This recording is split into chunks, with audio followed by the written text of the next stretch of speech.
Hello everyone, how are you? This is Mark from Brazil, and I decided to start recording videos in English, showing Brazilian cities and talking about what life is like here in Brazil and in Latin America, from the perspective of a Latin person. And yes, we Brazilians are Latin, whether people like or not. The idea is to show Americans, Brits, and anyone outside the Latin American world what life is really like around here. I hope you enjoy the videos. We started filming on a Saturday morning on Mercedes Avenue in downtown Florianópolis. Well, it's not the heart of downtown, but it still counts, right? And I'm not sure if you noticed that, but right at the beginning you can see the crosswalks and lane markings really stand out. It gives you the sense that the city is being taken care of. You can usually tell when the city is neglected just by the condition of the pavement and the buildings, especially the public ones, of course. This area here is kind of a pedestrian walk away. I actually thought it'd be busier, especially considering the time and location, but honestly, that works better for filming.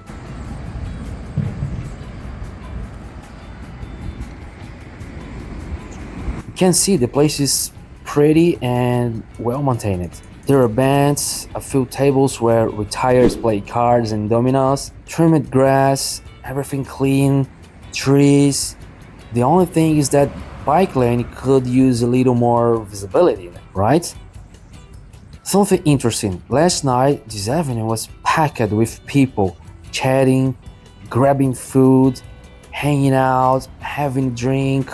A lot of them seemed like rock fans. I miss that kind of scene here in Brazil. Nowadays, all you hear is funk, which is a bit depressing. But what surprised me was that when I passed by here at night, I thought it would be a mess the next morning. But no, everything was spotless.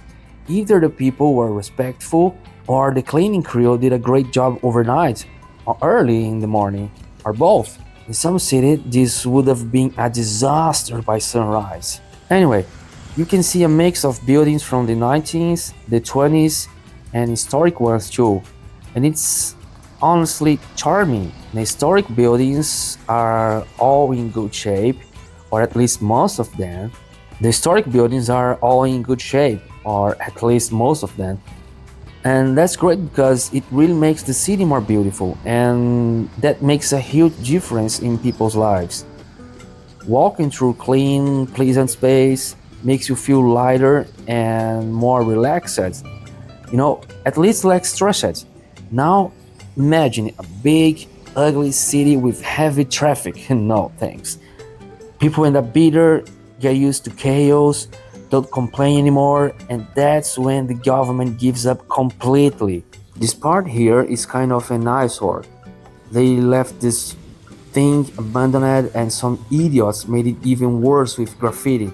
Well, I hate graffiti. That ended up attracting people who like to use certain illegal substances, and I didn't feel very comfortable here. It felt like someone might try to ask for something or even take something, but maybe it was just my spidey sense. If you were from Florianopolis, let us know in the comments if they actually bother people. It's usually not a good idea to have abandoned spots like these in important parts of a city. I'm surprised the city hasn't done anything about it. Next to the main pedestrian walkway, there's another one that's also really nice. I'm not sure if the street name changed, but those Portuguese style cobblestones give the square a lot of charm. There are huge old trees. Someone was even taking a nap under one.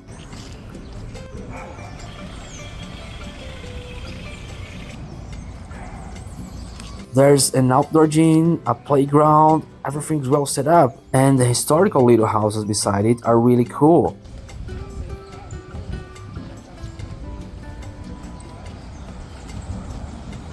The streets and avenues seem pretty important for the city. I imagine this place gets crazy during rush hour. If anyone from Floripa has been through here at peak times, let us know.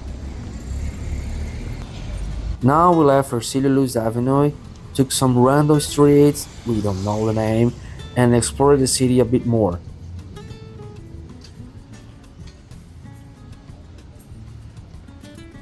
The pavement is still good, the marking is still clear, everything looks well maintained, well, as much as possible.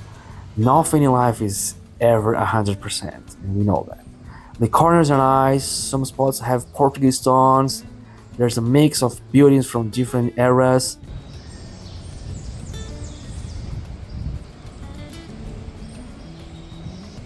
Ugly overhead wiring.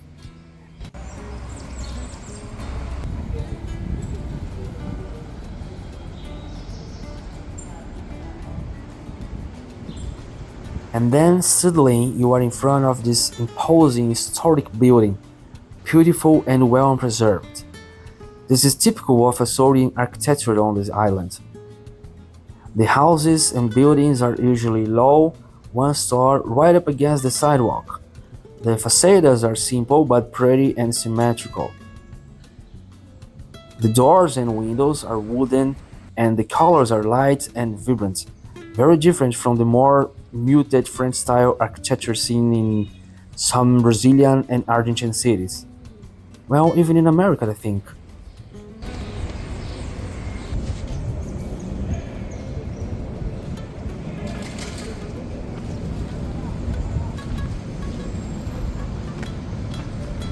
Up ahead is the Metropolitan Cathedral of Florianópolis, which is also very well maintained. We went inside that day and it's quite beautiful. It even made me want to attend the mass, but I'm not showing videos or photo of the inside because as someone who also watches city videos, I don't like when creators spend time on interiors, food or random stuff, unless you ask for it, of course.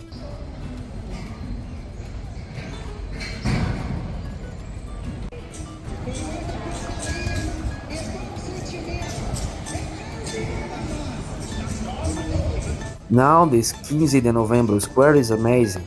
Not just the square itself, but the whole setting.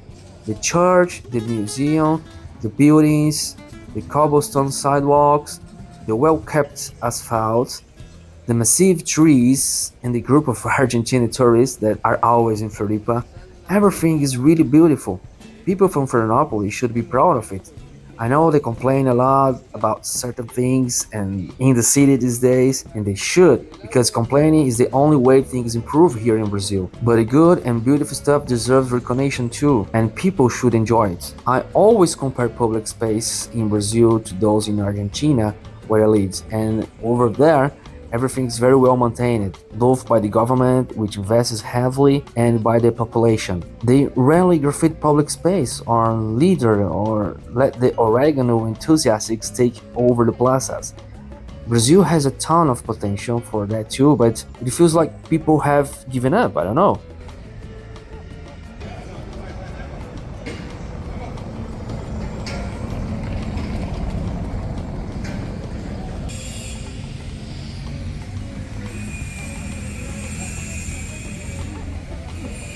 Brazil would be a better place if people could take care of this public space. That's sure. Well, at least this square in Florianopolis seems to be one of the exceptions, at least during the day. At night, I don't know. And honestly, I'm not sure I'd feel comfortable coming here at night. With my experience, probably better not. But really, the place deserves praise. We're making a series of videos about Florianopolis. Sorry some of them are a bit shaky, like this one. I was testing a camera setting and didn't like it. But if you want to learn more about Florianopolis and other cities here in Brazil and in America, subscribe to the channel. There's a lot more coming. For now, thank you all for watching and we will continue in the next video. Stick around for the final shots. Thanks.